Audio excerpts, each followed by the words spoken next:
Quem nunca se sentiu no meio de uma tempestade, né? Seja literal ou daquelas tempestades da vida e se perguntou, onde é que está a ajuda?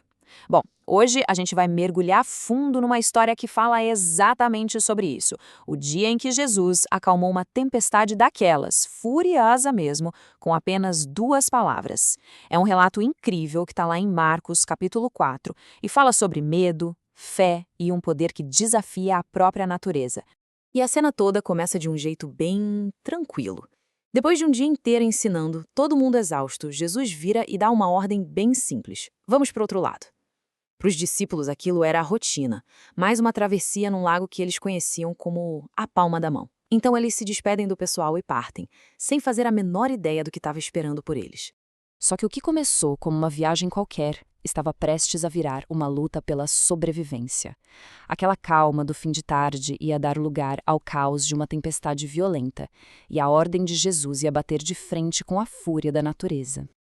Então, vamos analisar o momento exato em que tudo mudou. Essa primeira parte aqui foca na chegada dessa tempestade, que veio do nada e de forma avassaladora. Para a gente entender o pavor dos discípulos, a gente precisa entender o cenário. O Mar da Galileia é, geograficamente falando, uma verdadeira armadilha. Ele fica numa depressão bem funda e os ventos frios das montanhas simplesmente despencam sobre o lago, criando tempestades de uma violência que é difícil até de imaginar. E o pior, quase sem aviso. Então, mesmo para pescadores experientes como os discípulos, essa tempestade era um monstro. O barco, que era o único refúgio, estava sendo engolido pelas ondas. E no meio desse pandemônio todo, Jesus, em sua plena humanidade, dormia. Dormia profundamente. E é aqui que está a tensão central da história. De um lado, o pânico humano na sua forma mais pura. Homens acostumados com o mar, agora lutando com todas as forças pela vida. Do outro, uma paz que desafia qualquer lógica. Jesus, o mestre, dormindo tranquilamente sobre um travesseiro. É um contraste gritante, né? O caos total contra a serenidade de quem tem o controle absoluto de tudo. Agora, vamos para o epicentro do drama humano, porque a tempestade física era só o pano de fundo para uma tempestade muito maior que se formava no coração dos discípulos, a tempestade do medo e da dúvida. No puro desespero, eles vão lá e sacodem Jesus para acordá-lo. Mas a pergunta que eles fazem, olha, não é um simples pedido de ajuda, não. É um grito que vem carregado de angústia, de medo e talvez de uma pontinha de acusação. Na cabeça deles, a sensação era de abandono total, no momento de maior necessidade. O que torna esse grito tão fascinante é a complexidade dele. Primeiro, é um grito de quem não vê mais esperança. Para eles, a morte era certa. Segundo, tem ali uma acusação escondida. Mestre, o Senhor não se importa se a gente morrer?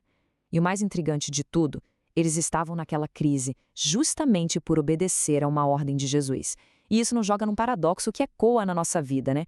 Porque às vezes o caminho da obediência leva a gente direto para o meio da tempestade.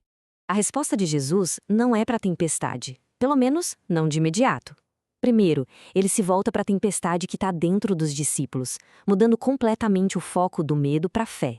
A repreensão de Jesus é sutil, mas é poderosa. Ele não critica por eles sentirem medo. Afinal, o medo era uma reação natural. Ele questiona a raiz desse medo, a falta de fé. Ele muda o foco do problema, sabe? A questão crucial não era a força da tempestade, mas a fraqueza da fé deles. Era um convite para que olhassem além das ondas gigantes e se lembrassem de quem estava com eles no barco. Mas por que eles deveriam ter tido fé? Bom, aqui a gente tem as razões. Primeiro, a promessa. Jesus não disse, vamos tentar chegar. Ele deu uma ordem, passemos para outra margem. O destino estava garantido. Segundo, a presença. Quem estava com eles? O próprio Criador do vento e do mar. Terceiro, a paz. A calma de Jesus era a prova viva de que a situação estava sob controle. E por último, o poder. Eles já tinham visto Jesus fazer milagres antes. A fé deles deveria estar ancorada nessas certezas todas. E agora, o clímax da história. Depois de questionar a fé dos discípulos, Jesus se vira para a natureza e revela quem ele realmente é. E isso provoca uma pergunta totalmente nova. E então, com só 2 palavras, Jesus faz o que a força e a experiência de todos aqueles homens não conseguiram fazer. Ele não negocia com a tempestade, ele a repreende. A palavra grega usada para emudece é a mesmíssima usada para silenciar demônios, mostrando uma autoridade absoluta. inquestionável sobre as forças da natureza. O resultado é imediato. O caos vira uma calmaria sobrenatural.